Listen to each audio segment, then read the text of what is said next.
Welcome to New Possibilities. I speak truth to power without fear. So for this video right here, I want to talk about reparations in California.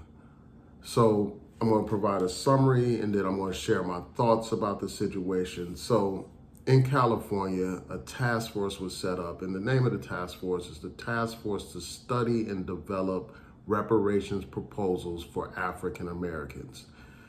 Now, this task force did a 2-year study of history. They studied systems of oppression and their impact on descendants of enslaved Africans. And this task force will make their final recommendation this summer dealing with reparations. And according to some of the proposals, individuals can be compensated up to $1.2 million.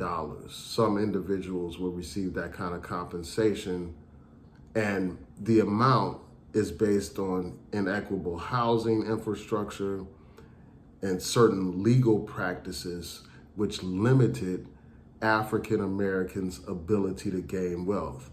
It will focus on health harms, issues such as mass incarceration and over-policing.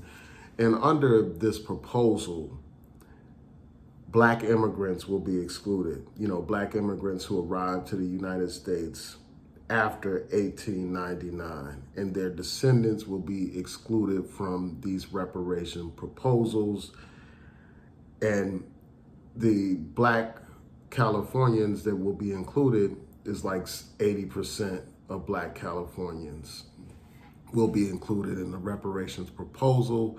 One of the things that I wasn't aware of was that slavery wasn't actually practiced in California. Even though there were periods where enslaved people were in California, it wasn't legal in California. Slavery wasn't legal in California, rather. And some people have made arguments about taxes, concerned about taxpayers quote unquote, footing the bill for this reparations proposal.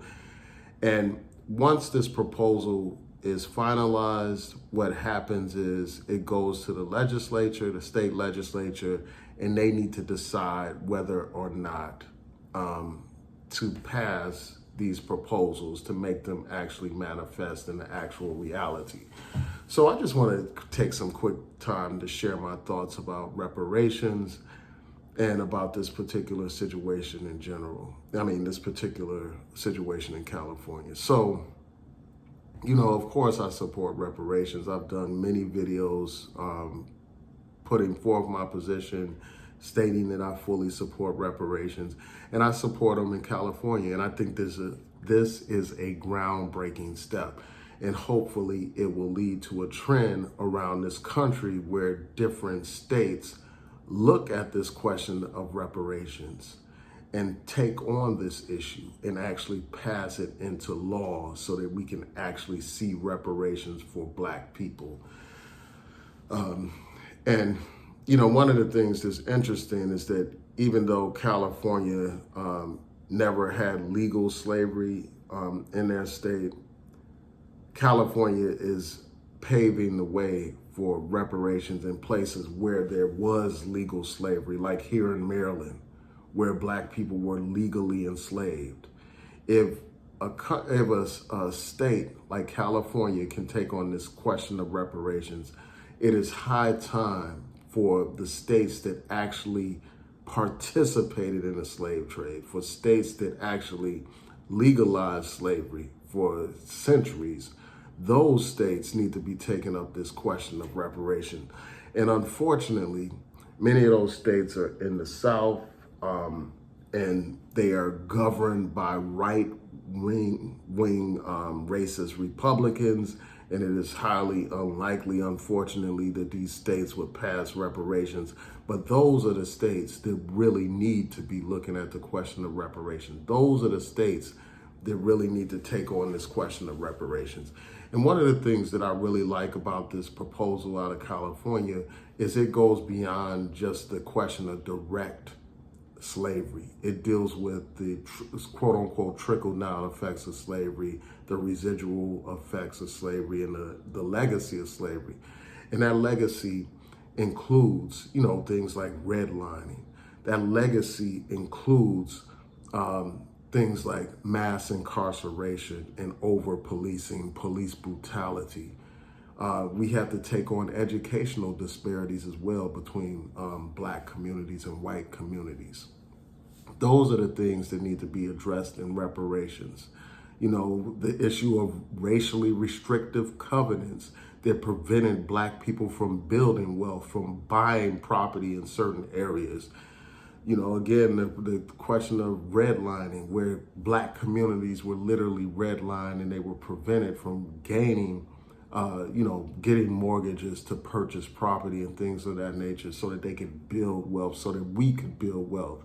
So I think that that's very necessary to look not only at slavery itself, but to look at the residual effects of slavery, the legacy of slavery. A place like here in Baltimore was one of the first places that engaged in, some of these racist practices such as redlining. This is a place, Maryland is a place where people were legally enslaved. So it's high time that we take on this question of reparations. And I know that a couple of years ago, there were some people in the state legislature who had proposed the issue of addressing reparations. And I think that we need to support those kind of politicians that have the courage to speak on these issues of reparations. We have too many of these mealy-mouthed, punkified, spineless politicians that don't have the guts or the heart to speak to reparations. They're, these people that just want to get along with everybody and they don't want to rock the boat, and they want to keep their white funders happy and placated, so they don't want to bring up issues like reparations. Here we live in this community here in Baltimore, and I'm bringing it right here to Baltimore.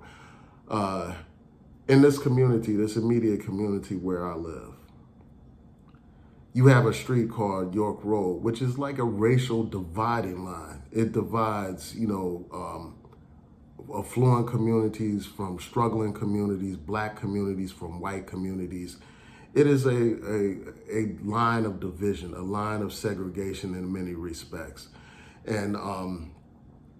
And that's part of this legacy that we're talking about, part of this legacy of racially restrictive covenants, part of this legacy of redlining and things of that nature. That legacy has to be addressed. Now, some will say, well, we have all these civil rights laws, it's illegal to discriminate against people today, so why do you need reparations?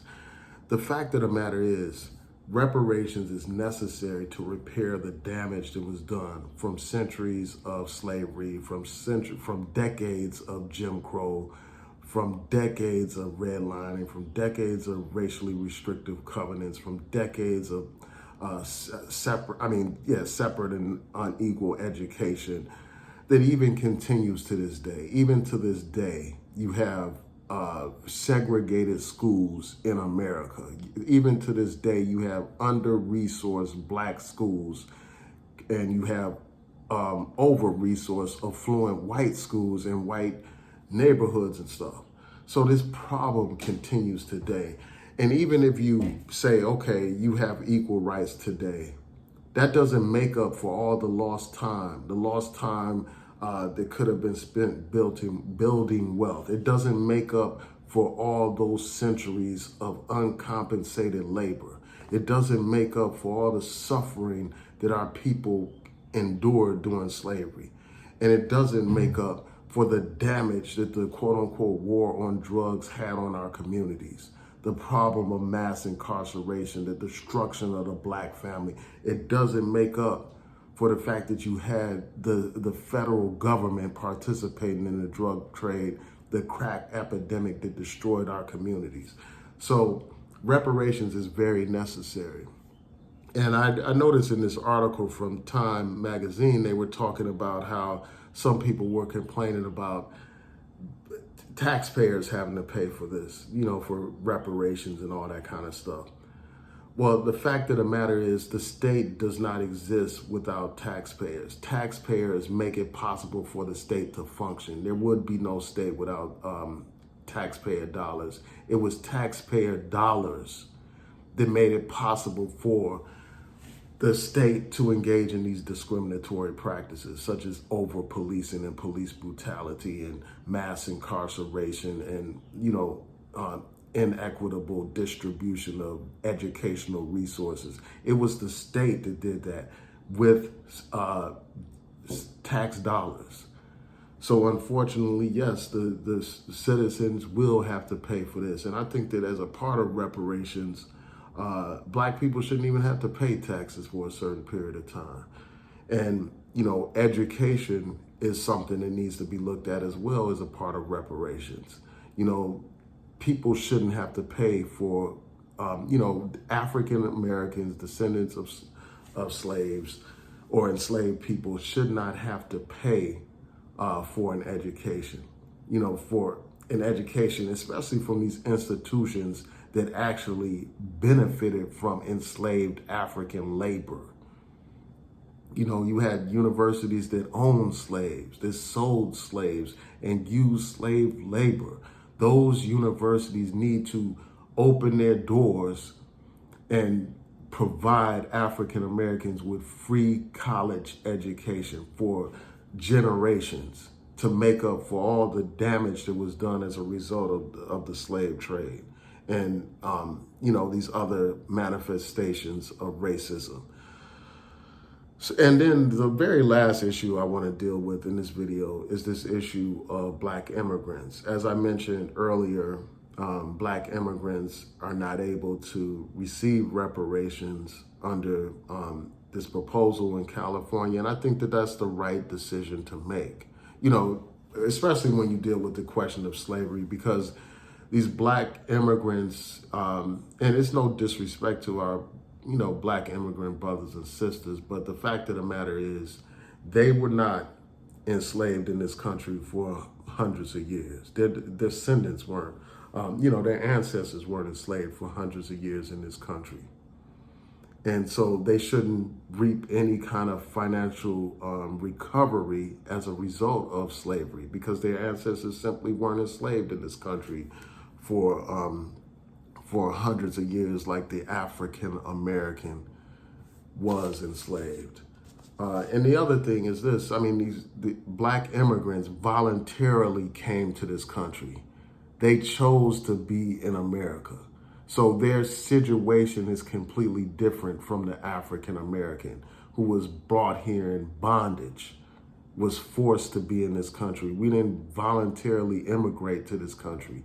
We were brought on in slave ships, brought in chains, brought to this country as property, not even as human beings.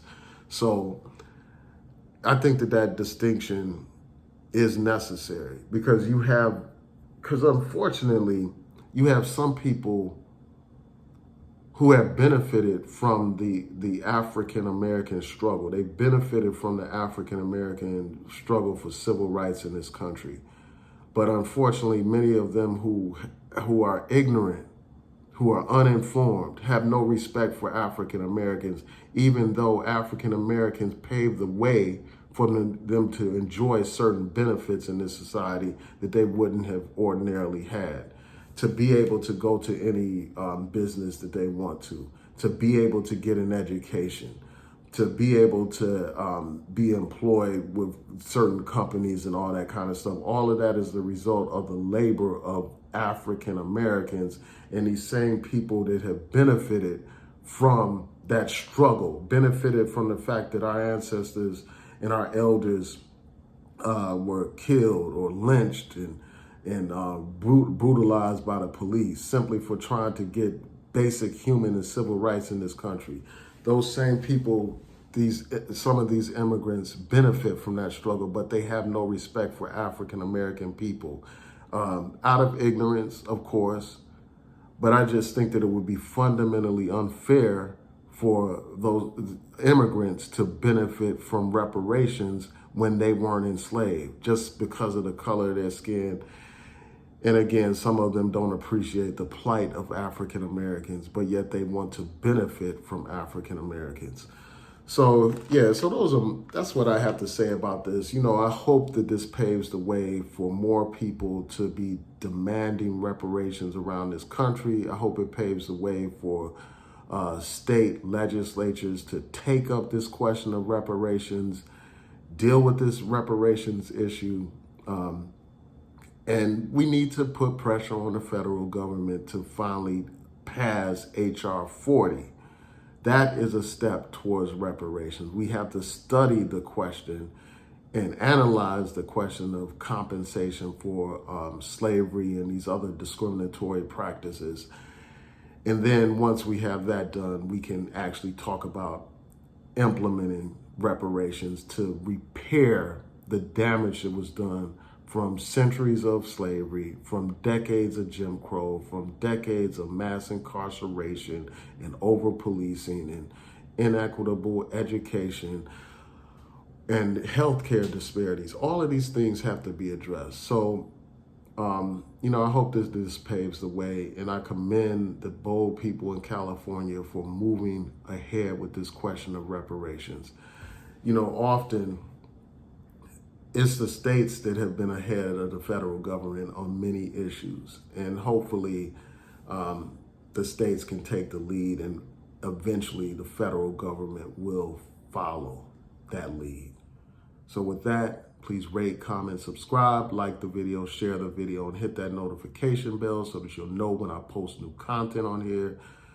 And before I go, I want to encourage you to like our book club page, New Possibilities Book Club on Facebook. I will post a link in the comments when I get a chance to. Peace and blessings. Have a great day.